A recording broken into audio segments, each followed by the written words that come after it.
Pagsasamahin natin yung dalawang generator and dito tayo kukuha ng output ng generator. Binunot natin ito, mawawala yan, ibig sabihin brownout. Samantalang ito, halimbawa magka-maintenance tayo dun sa isang generator, meron pa tayong isang generator na magbaback up. Sabay-sabay na load ng gusto ninyo. Ito yung pinaka-advisable na setup na pwedeng i-recommenda namin dito sa Best Buy Mindoro. Yan mga ka-Best Buy, so makikita ninyo meron tayong dalawang 4200 inverter silent generator ni Philking. So meron din tayo naka-steady na dalawang ATS. And meron pang twist dyan mga ka-Best Buy, meron pa siyang isang parallel kit sa gitna.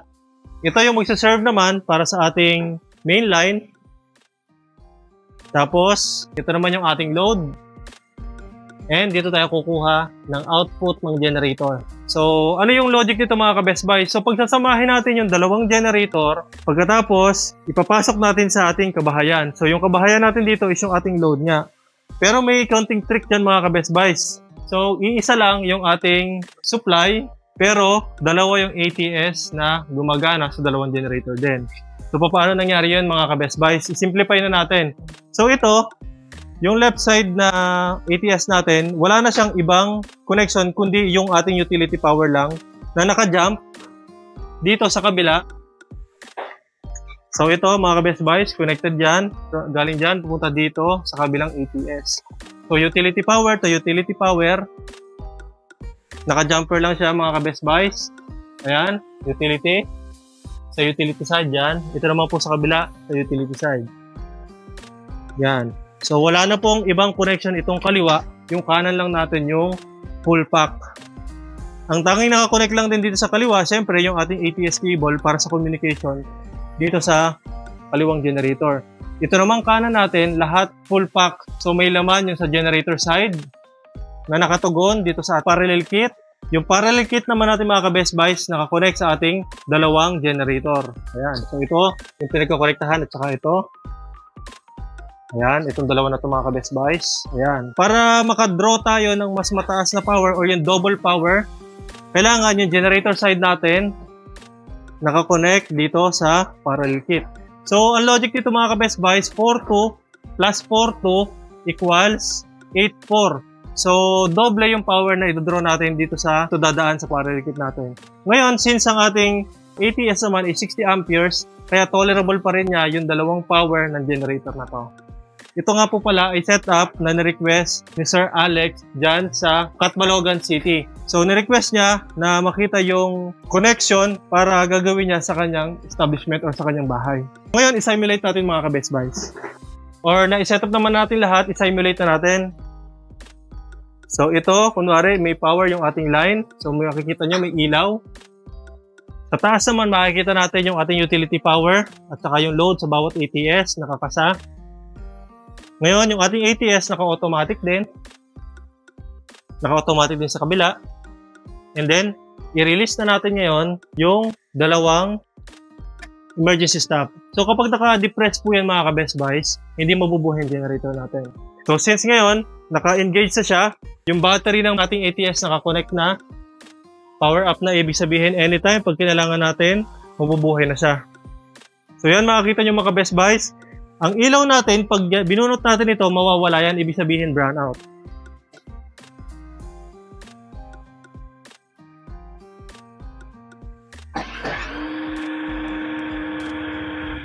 So, nagka-crank yung dalawang generator natin mga ka-Best Buys.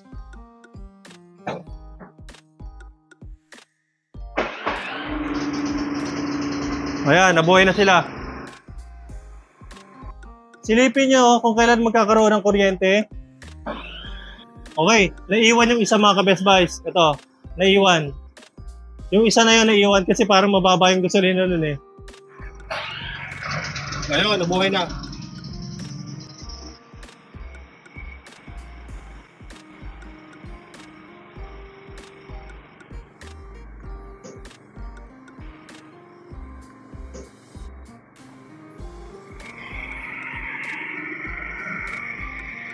So ngayon mga ka-Best Buys, buhay na yung ating dalawang generator.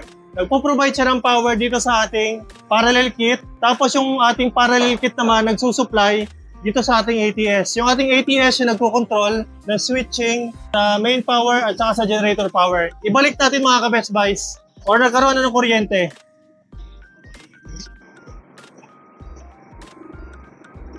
So silipin natin kung ano yung mangyayari kapag may kuryente na. Ayan. So kung nakita nyo po dyan sa video mga ka-Best Buys, hindi natin halos napansin na nagkaroon ng switching from generator to utility. Ang downtime lang nito mga ka-Best Buys is yung pagka nanggaling sa utility yung brownout, siyempre magti-trigger pa lang yung generator noon para mag-start and mag-transfer naman yung automatic transfer switch ng load para sa bahay. So ganun po mga ka-Best Buys yung aming advisable na setup ngayon. Instead of buying diesel generator na 10 kVA, which is kung ikaw kasi ay masisiraan ng isang unit lang na generator, let's say yung 10 kVA nga natin, yun ang naging preferred natin, in-urge natin yung ating mga kliyente na how about getting 2 units ng ating Philking 4200 since ang ating parallel kit ay libre nang makukuha. How about getting the 2 units na to instead of 1? Kasi kapag nasira yung isang unit natin ng 10 kVA or yung isang unit lang natin, wala tayong magiging backup power mga ka-Best Buys.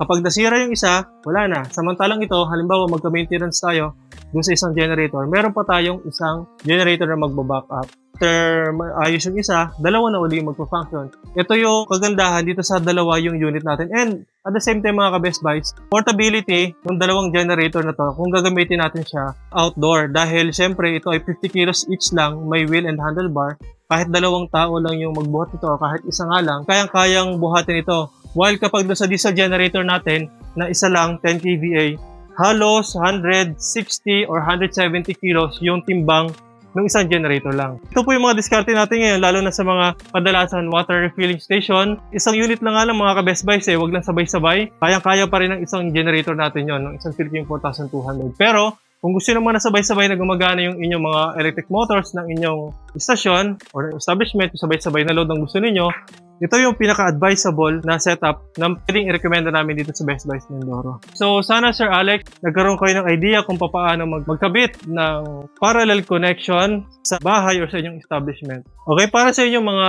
comments, orders, and suggestions, ay maaari kayong mag-text o tumawag sa aming cellphone number na magpo-flash dyan sa inyong screen. Bisitahan na aming Facebook, YouTube, and TikTok for more videos mga ka-Best Buys. Mag-ingat po tayo palagi and God bless po.